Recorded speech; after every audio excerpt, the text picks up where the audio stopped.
मिरु खौसेथि बर' सुबुं आफादनि 10थि गायसनथाइ सान फालिनो साखाफारा। तेलिसाल गामिनि नग्लाङाव सानसेनि मेहेरगोनां हाबाफारिजों UBPOनि गायसनथाइ सानखौ फालिगोन। फैगौ 10 जुलाइ एबा गलाघाट जिल्लानि सिसुपानि ओनसोलनि सिङाव थानाय तेलिसाल गामिनि नग्लाङाव सानसेनि मेहेरगोनां हाबाफारिजों खौसेथि बर' सुबुं आफादनि गायसनथाइ सानखौ फालिनो साखाफारा जादों।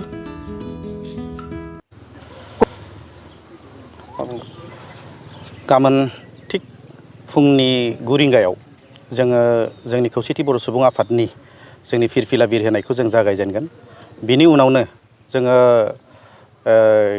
मुंख्लं बावनाय 9 रिंगा 30 आरो बिनि उनाव जोङो थिग 10 बाजिनाय लोगो लोगो 10 रिंगायाव जोङो नैबे जिथु फरायसाफोर बे जाय मानसि माने बांसिन मार्क्स मोननो हादों मेरिटरियास गथ'फोर बिथांमोननो जोङो माने मान बावगोन।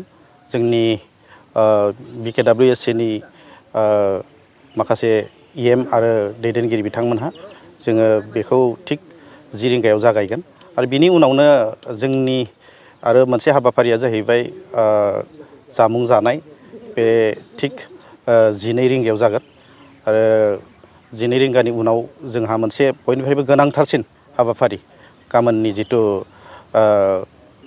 अपेन मिटिं बे अपेन मिटिङा 1 रिंगायाव जागोन। बिनि उनावनो जोङो माखासे जोंनि लिंहरजानाय आलासि बिथांमोनखौ बेयाव बिथांमोननि बेसेन गोसा बिबुंथिखौ लाखिहोलांगोन आरो जोङो मा उद्देশ্যआव बे हाबाफारिखौ खुंनाय जादों आरो जोङो माबायदि थांनांगौ बिनिनो गासैबो सायाव जोंहा सावरायनाय मोनसे जागोन। आलासि ओरैनो आलासि हिसाबै जोंनिया दा दङ मा होनो गाहाय आलासि महरै BTR नि स्पिकार कातिराम बिथाङा जोंनि गेजेराव नुजाफैगोन आरो फुंनि जिथु फिरफिलानि हाबाफारि बे फिरफिलानि हाबाफारियावबो जोंनि बर' थुनलाइ आफादनि नेहाथारि बिथाङाबो जों खोनानो मोन्दों फैनानै दंफैखायो। गाबोन बिथाङाबो स्पेसियेल गेस्ट हिसाबै आलासि हिसाबै जोंजों बे फिरफिला बिर होनायाव थाफागोन आरो बिथांनि जोङो बेसेन भरा बिबुंथिखौ जोङो बे समावनो लाखिहोगोन।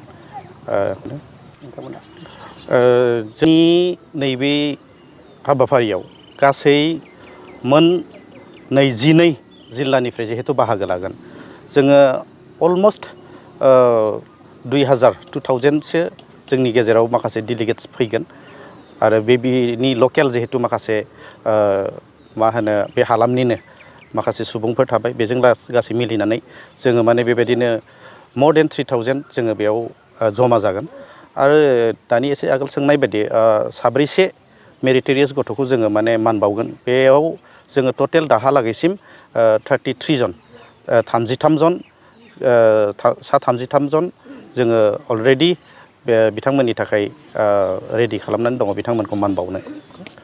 बिथांमोननो एसे एनै जोङो जा हायो काउन्सिलनिफ्राय रां बावजा एसे होगोन आरो बेबायदिनो सार्टिफिकेट होगोन आर'नाइ आरो मान बिलाइ बेबायदिनो माखासे जोङो गाबोननि जिथु मान बावनाय हाबाफारि बेखौ बिदि खुंलांनो सानदों।